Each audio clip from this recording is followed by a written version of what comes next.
Football বিশ্বকাপে যখন মেতে গোটা বিশ্ব, তখনই এক বুক স্বপ্ন নিয়ে প্রিয় দল ব্রাজিলের খেলা দেখতে চেয়েছিল সে।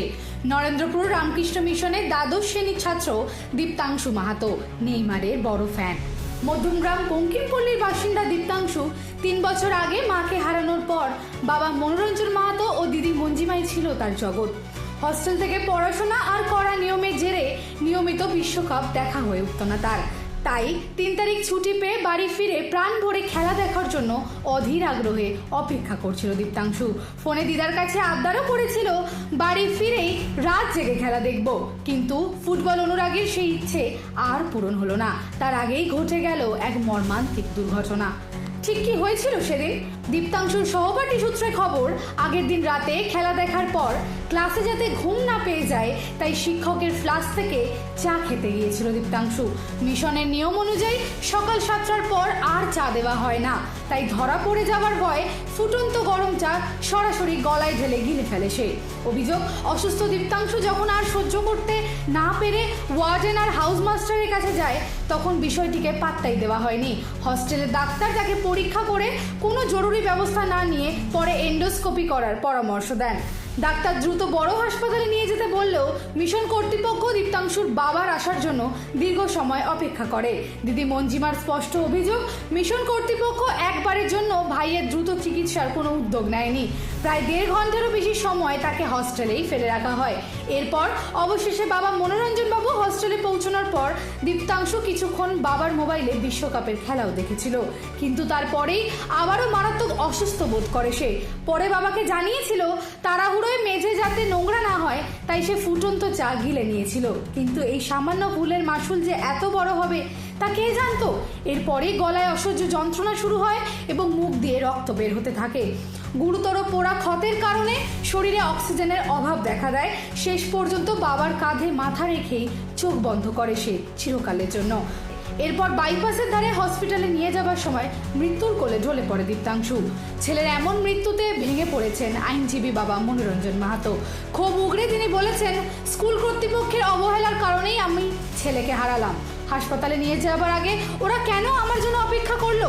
সঙ্গে সঙ্গে ভর্তি করলে হয়তো আমার ছেলেটা বেঁচে যেত। চিকিৎসকদেরও দাবি, এই দীর্ঘ 1.5-2 ঘন্টা সময় নষ্ট না করে শুরুতেই যদি জরুরি চিকিৎসাটুকু পাওয়া যেত তাহলে বাঁচানো যেত দীপ্তাংশুকে। দীপ্তাংশুর এই অকাল মৃত্যুতে ক্ষোভে ফেটে পড়েন মিশনের পড়ুয়া ও অভিভাবকেরা। হস্টেল কর্মীদের একাংশের বিরুদ্ধে নিয়মিত মানসিক ও শারীরিক নির্যাতনের অভিযোগ তুলে মিশন চত্বরে ও এনআরএস হাসপাতালের সামনে তীব্র বিক্ষোভ দেখায় দীপ্তাংশুর বন্ধুরা। পরিস্থিতি সামাল দিতে পড়ুয়া ও অভিভাবকদের নিয়ে জরুরি বৈঠক করেন নরেন্দ্রপুর রামকৃষ্ণ মিশনের সম্পাদক স্বামী শাস্ত্রজ্ঞানন্দ মহারাজ। ছাত্রদের বিক্ষোভের মুখে দাঁড়িয়ে তিনি জানান, গাফিলতির অভিযোগে ইতিমধ্যেই 3 জন কর্মীকে সৌরভ তরু বিশ্বাস, সোমনাথ বৈরাগী ও সমরেশ ধারাকে সাসপেন্ড করা হয়েছে। পাশাপাশি স্কুলের প্রধান শিক্ষক স্বামী ইষ্টেশানন্দ নিজের পদত্যাগের প্রস্তাব দিয়েছেন। আমাদের দিক থেকে আমরা যেটা স্টেপ নিয়েছি অলরেডি, সেটা হচ্ছে আমরা স্টাফদের ক্ষেত্রে, আমি সেক্রেটারি হিসেবে স্টাফদের ক্ষেত্রে আমার স্টেপ নেওয়ার অধিকার রয়েছে। সেটা হচ্ছে আমি ন্যাচারালি আমরা এদেরকে দুজনকে আমরা শোকজ এবং সাসপেনশন করেছি।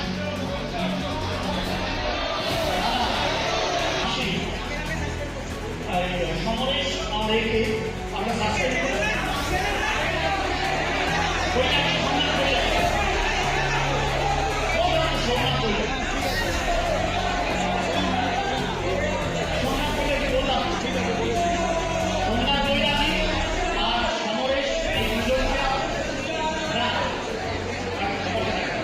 এরপরে তোমাদের যে অভিযোগগুলো আছে সেই অভিযোগগুলো পেলে তারপর বাকিদের এগেইনস্টে যারা এই ঘটনার সঙ্গে যুক্ত তাদেরকে আমরা সাসপেন্ড করেছি। মিশন কর্তৃপক্ষের চরম অবহেলার বিরুদ্ধে থানায় অভিযোগ দায়ের করেছে দীপ্তাংশুর পরিবার।